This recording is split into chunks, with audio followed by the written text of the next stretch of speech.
குடியரசு மற்றும் சுதந்திர தின விழாக்களின் போது தமிழ்நாடு ஆளுநர் சார்பில் முதலமைச்சர், அமைச்சர்கள், உயர் அதிகாரிகள், அரசியல் தலைவர்களுக்கு தேநீர் விருந்து அளிப்பது வழக்கம். அதன்படி பல்வேறு சுவாரஸ்யங்களுடன் இந்த ஆண்டு ஆளுநர் மாளிகையில் தேநீர் விருந்து நடந்து முடிந்துள்ளது. அது குறித்து விவரிக்கிறது இந்த தொகுப்பு. கடந்த ஆண்டு ஆளுநரின் தேநீர் விருந்தை புறக்கணித்த முதல்வர் ஸ்டாலின் இந்த ஆண்டு ஆளுநர் மாளிகையில் நடந்த சுதந்திர தின விழாவுடன் கூடிய தேநீர் விருந்தில் அமைச்சர்களுடன் சென்று பங்கேற்றார். முன்னதாக ஆளுநர் சார்பில் தேநீர் விருந்திற்கு அழைப்பு அனுப்பப்பட்ட போதே முதல்வர் அதில் பங்கேற்பாரா அல்லது புறக்கணிப்பாரா என்ற கேள்விகள் எழுந்தன. அரசியல் ரீதியாக தேநீர் விருந்தை திமுக புறக்கணிப்பதாக அறிவித்த அமைச்சர் தங்கம் தென்னரசு அரசு சார்பில் முதலமைச்சரும் அமைச்சர்களும் தேநீர் விருந்தில் பங்கேற்பதாக அறிவித்தார். அதன்படி சபாநாயகர் அப்பாவு, அமைச்சர் உதயநிதி உள்ளிட்டோருடன் ஆளுநர் மாளிகையில் நடந்த தேநீர் விருந்தில் பங்கேற்றார் முதல்வர். திமுகவின் கூட்டணி கட்சிகள் இந்த தேநீர் விருந்தை புறக்கணிப்பதாக அறிவித்தன.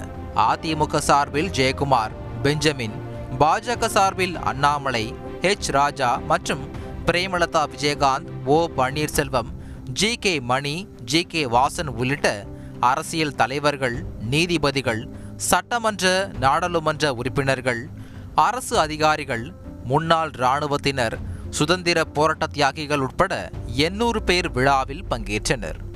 திருநங்கைகளும் இந்த விழாவில் கலந்து கொண்டனர். அப்போது திருநங்கை ஒருவர் ஆளுநருக்கு ஆசி வழங்கினார்.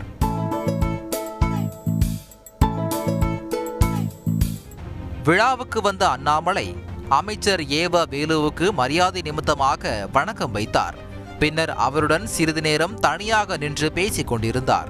அதே போன்று அமைச்சர் கே.என். நேருவுடனும் அண்ணாமலை அரசியலுக்கு அப்பாற்பட்டு நீண்ட நேரம் ஜாலியாக பேசிக் கொண்டிருந்தார்.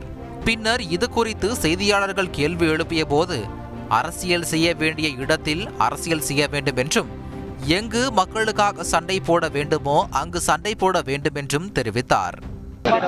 எங்க நாகரிகமா அரசியல் அங்க போடணும், அங்க நாகரிகமா அரசியல், எங்க மக்களுக்காக சண்டை போட வேண்டுமோ அங்க சண்டை போடணும். அதான் எப்பவுமே தேமுதிக பொதுச் செயலாளர் பிரேமலதா விஜயகாந்தும் முன்னாள் முதல்வர் ஓ பன்னீர்செல்வமும் அருகருகே அமர்ந்து நீண்ட நேரம் பேசிக் கொண்டிருந்தனர். விழாவில் வேலு நாச்சியார் சிவகங்கையை மீட்பதற்கு போராடிய காட்சிகளையும், வ.உ.சி., பாரதியார் போன்றோரின் சுதந்திர போராட்டங்களையும் கலைஞர்கள் தத்ரூபமாக நிகழ்த்தி காட்டினர்.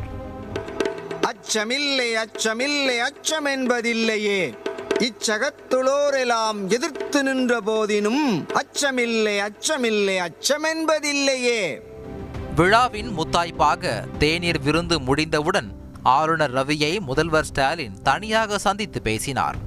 அப்போது சபாநாயகர் அப்பாவும் உடன் இருந்தார். சில நிமிடங்கள் நடந்த சந்திப்புக்கு பின் முதல்வர் ஸ்டாலின் ஆளுநர் மாளிகையில் இருந்து புறப்பட்டு சென்றார்.